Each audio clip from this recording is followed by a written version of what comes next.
2022 gi August to orangani house the akoi resolution ama pass tawgibase si pass tawgibasi hojik 20 ga 26 yaurabane boza masigi matangda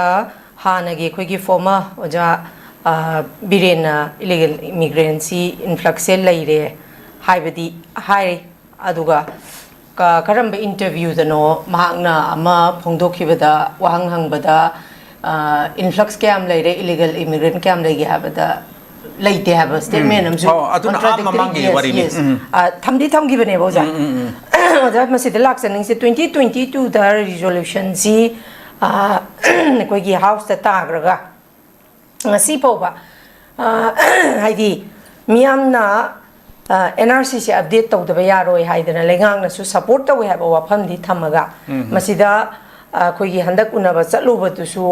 haidi unagadaba mi unadadana textile minister khak unaga lakpa atopa union minister maruoina home minister unaba ngamdaba union home minister mitsaga unaba ngamdaba ko za masida manipur da NRC update tawbada illegal immigrants sing khandok khibada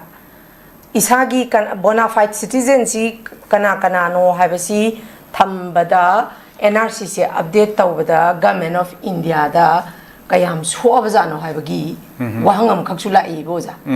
kai no haba matam da oza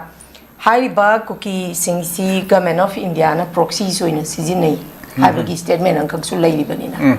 adu ibetar gadi proxy soina sijinar banina makoisi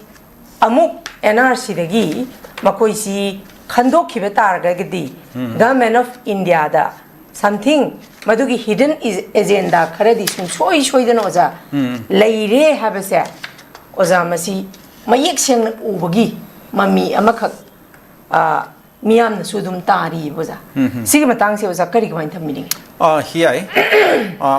kano se government of India na hojik se kano da akoi manipur miyam na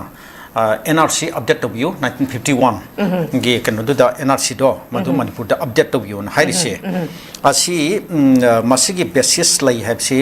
minister of home affairs su atuga PMO su makosu khangaba ngak tani haitare aduga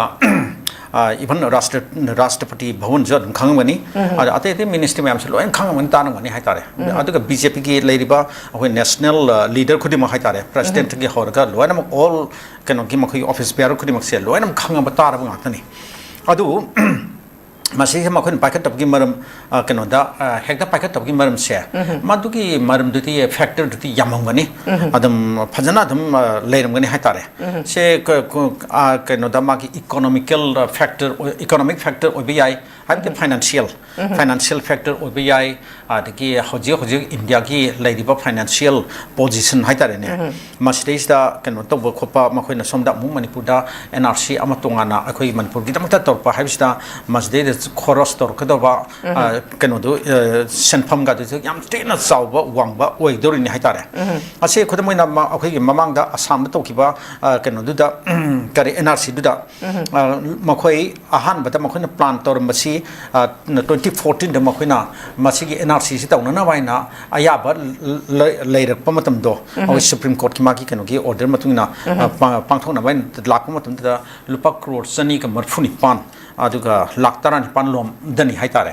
makhina adai da pan ba estimate tor mase adubu ngasagi kano da 2022 ngasagi NRC Assam gi si loira pumatam adugi matam nu dati makhina cross to gi si lupa crore lising amaga satruk sum ani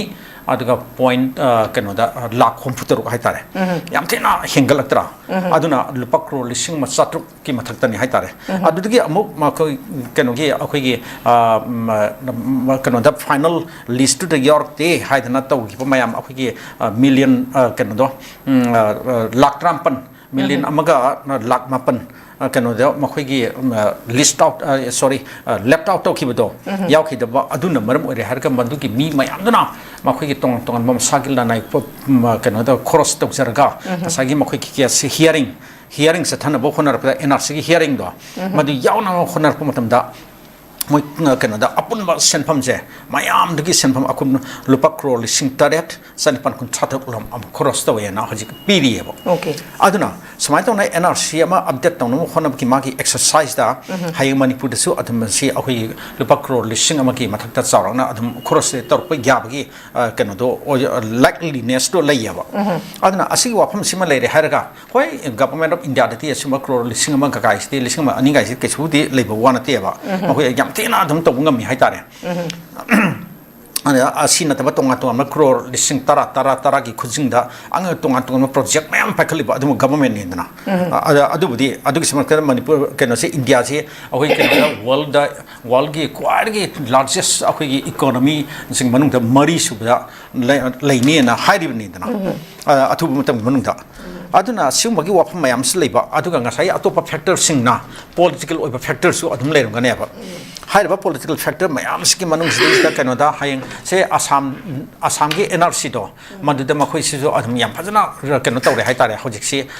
makhoi da tongan ba makhoi na han taram da ba khangam da ba makhoi na urum da ba political lesson khara makhoi tamme ba adai da kanoda akhoi gi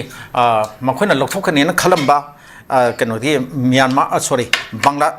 kanodi Bangladesh ki haisilpa maruin muslim sing ne ba